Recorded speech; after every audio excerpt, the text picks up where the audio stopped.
अयोध्या में 22 जनवरी को राम मंदिर का प्राण प्रतिष्ठा समारोह होना है। सारी तैयारियां हो चुकी है। लंबे समय से इस दिन का इंतजार कर रहे सनातनी बेहद उत्साहित हैं। इसी बीच अयोध्या भूमि विवाद पर साल 2010 में फैसला सुनाने वाले रिटायर्ड जस्टिस सुधीर अग्रवाल का एक ऐसा बयान सामने आया जिसे सुनकर सनातनी समझ जाएंगे कि आज जो विपक्ष में बैठे हैं उन्हें राम लला के मंदिर में विराजित होने पर आखिर इतनी परेशानी क्यों हो रही है।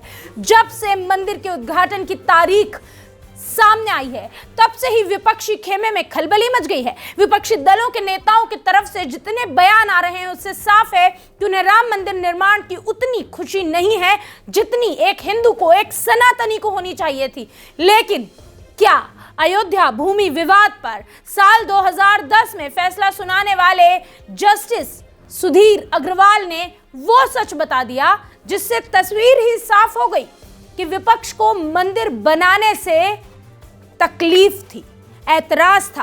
अब आप सोच रहे होंगे कि मैं ऐसा आरोप क्यों लगा रही हूं, तो सुनिए। दरअसल सुधीर अग्रवाल ने एक निजी चैनल को दिए इंटरव्यू में यह खुलासा किया कि उस समय सत्ता के शीर्ष पर बैठी शक्तियां ये चाहती ही नहीं थी कि इस विवाद पर कभी फैसला आए।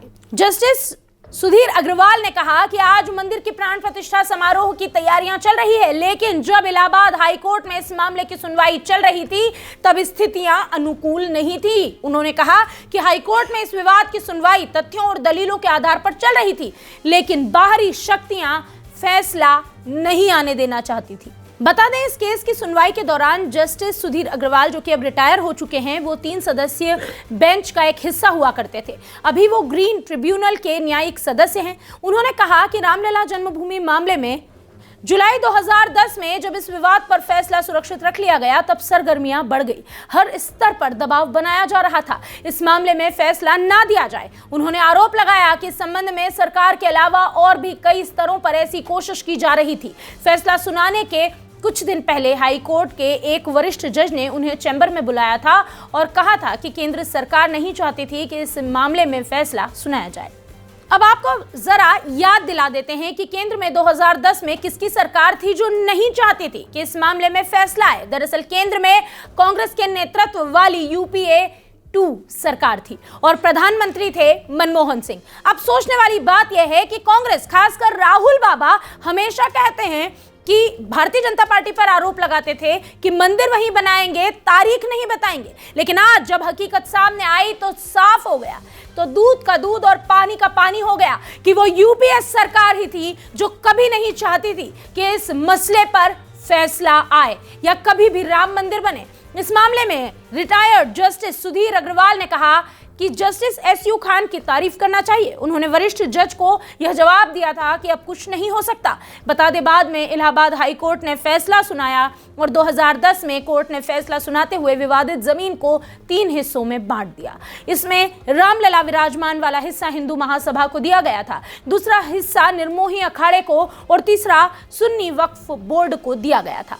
लेकिन 9 नवंबर 2019 को देश की सबसे बड़ी अदालत ने सबसे बड़े फैसले में अयोध्या की विवादित जमीन पर रामलला के विराजमान होने का हक माना और मुस्लिम पक्ष को अयोध्या में ही दूसरी जगह 5 एकड़ जमीन देने का आदेश भी दिया। चीफ जस्टिस रंजन गोगोई की अध्यक्षता वाली 5 जजों की विशेष बेंच ने सर्वसम्मति से यह फैसला सुनाया था।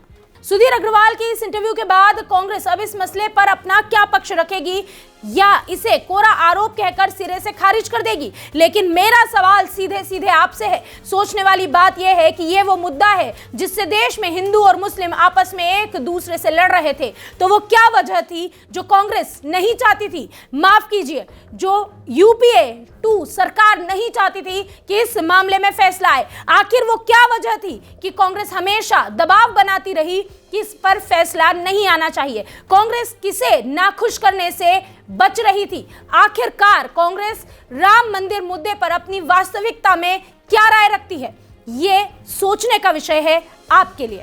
हालांकि अब इन सब सवालों के जवाब कांग्रेस देगी भी या नहीं देगी या इसे कोरा आरोप कहकर सिरे से खारिज कर देगी, ये तो आने वाला समय ही बताएगा। लेकिन अब इस देश का समझदार नागरिक विपक्ष की अनर्गल सुनकर इतना तो समझ ही गया है कि इस मामले में कांग्रेस हमेशा केवल और केवल लटका कर रखना चाहती थी और मंदिर निर्माण के फैसले से भी कांग्रेस खुश नहीं है।